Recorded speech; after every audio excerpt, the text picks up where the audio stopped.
Joining your first vessel can be a confusing and daunting experience. It is a new world of unfamiliar gear and equipment. There may be cranes, nets, lines, pots, fishing gear and other strange equipment on board. This film will explain the basics of your job as a deckhand and will show you the fundamentals of maritime safety.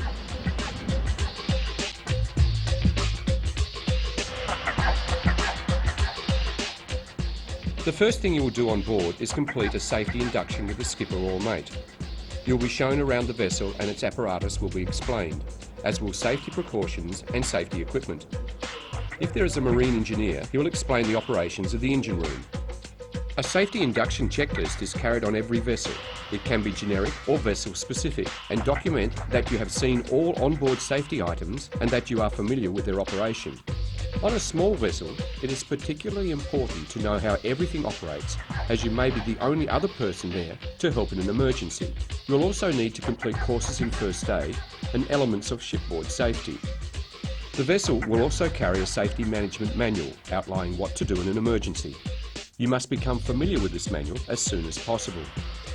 As a deckhand, you will have to be competent on deck, in the wheelhouse, in the galley, and occasionally in the engine room. If in doubt about anything, ask the skipper or mate. You will always need to be prepared for any emergency.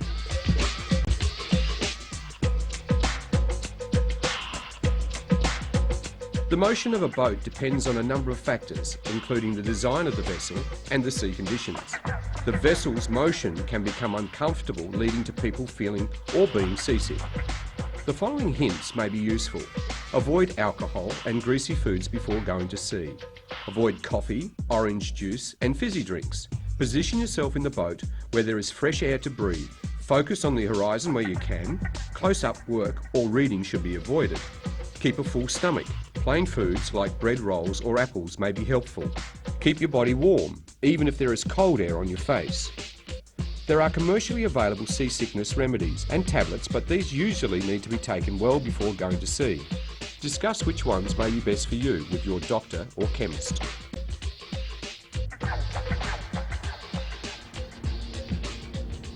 A deckhand must be ready for anything, and one such emergency is a man overboard. If you see a crew member fall overboard, shout, "Man overboard," to alert the crew, and then keep your eyes on the person in the water. The deckhand is watching the man in the water and indicating the direction with an outstretched arm. The skipper will maneuver the vessel to the position of the man overboard, and the deckhand will then assist in the retrieval of that person. On a vessel with only 2 crew members, you will have to maneuver the vessel and carry out retrieval by yourself. Man overboard drills are regularly undertaken to maintain the readiness of the crew.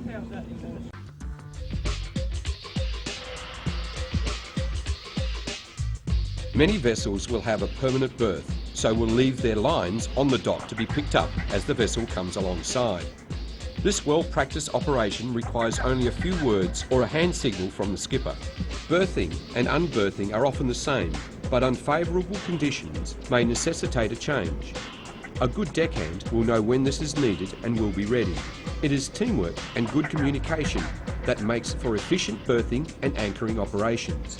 Always keep the gangway door shut and keep inside the bulwarks when tying up. Just as it's dangerous to leap from the wharf to a vessel with slack lines, it is just as much of an obstacle course to move from one vessel to another when they are rafted together. Different deck heights, ropes here and there, low fishing gear, cray pots on the deck, and the movement of the vessel all contribute to a situation where it is easy to have an accident.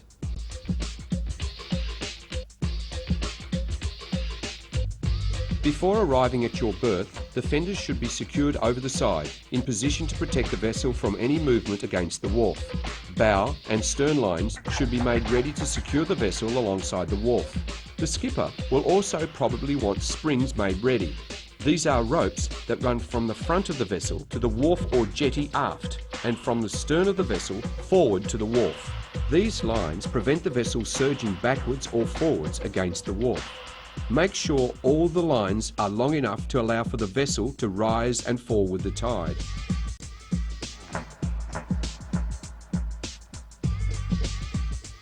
General housekeeping is very important. Anything left loose can become dangerous in a rough sea. Anything spilt on the cabin floor will eventually end up in the bilges if not cleaned up. Liquids will become smelly and may even create explosive mixtures, while objects can clog pumps, making them useless in an emergency. Always clean spills immediately and make sure everything is stowed in the right place.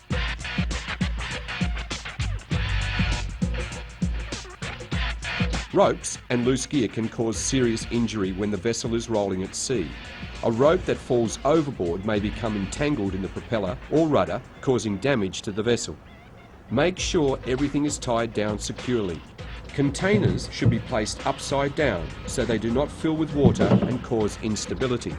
Deck hatches must be closed and locked. Ropes should be coiled and hung up in a dry place. Keep the deck tidy.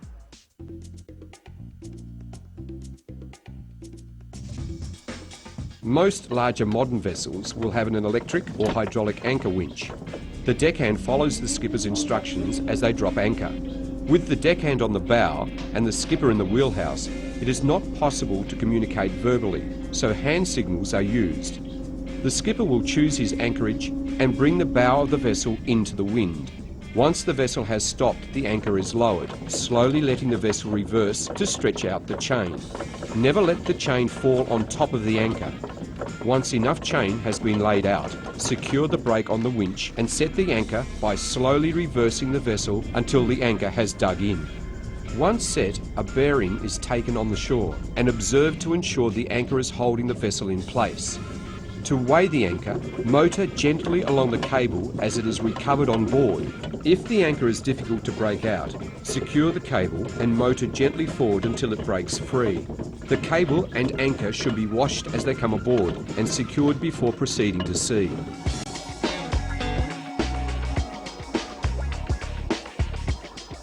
The wheelhouse contains engine and electrical controls and monitoring equipment for the engines and batteries. During your induction, the skipper will explain the systems and teach you to use them. You will be required to keep watches and take lookout duty as you become more experienced. Knowing what to look for will help you make the right decisions for the safety of the vessel and its crew.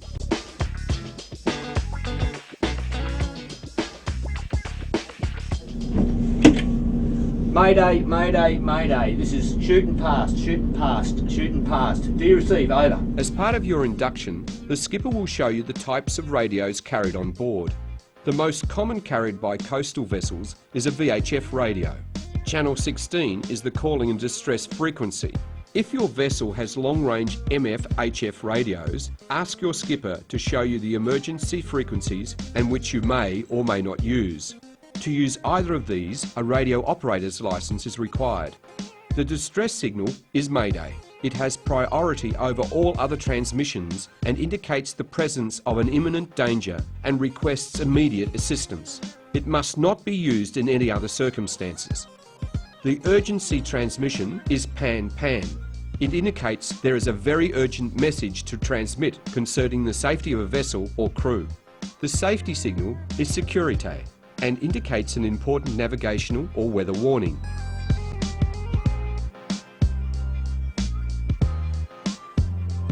Engine rooms can seem like a maze of pipes and machinery, but the skipper will explain to you the function and the operation and maintenance of the machinery, as well as its dangers.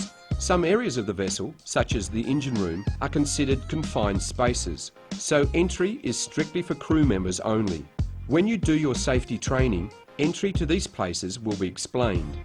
The presence of toxic fumes or other gases may have the potential to render a crew member unconscious very quickly. Engine rooms can be dangerous places, with many moving parts that may cause injury if you are not careful.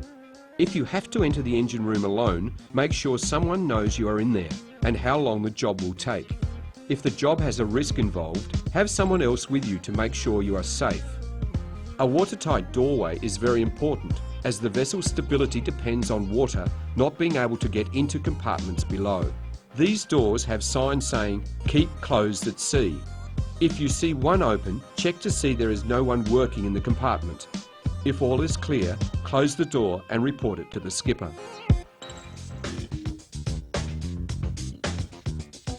Your vessel will carry a large bank of batteries on board, used to start the motor, provide the lighting and power other equipment.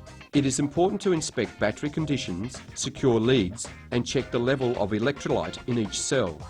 Electrolyte is a strong acid, so protective clothing must be worn to prevent serious disfiguring injury.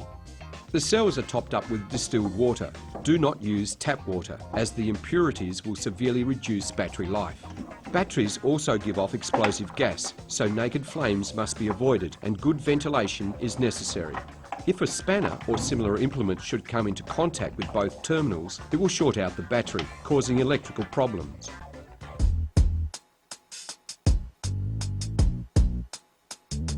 The safety and comfort of passengers is an important part of a deckhand's job. This will be drummed into you at the time of your induction, and the skipper will be watching that everything goes smoothly. The deckhand needs to be efficient, polite, and neatly dressed. It will also be your job to keep the interior of the vessel clean and tidy. It is essential that a high standard of hygiene is kept in all areas. This will all make a good impression on your customers. If the vessel is dirty, this will only turn customers away.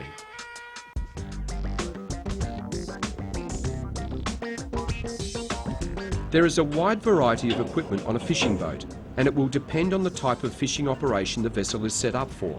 This equipment can be dangerous and has caused the death of a number of deckhands. You will receive training in the correct operation of the equipment on your vessel, and you will be assessed by an expert. The safety of each crew member depends on the correct action taken by others.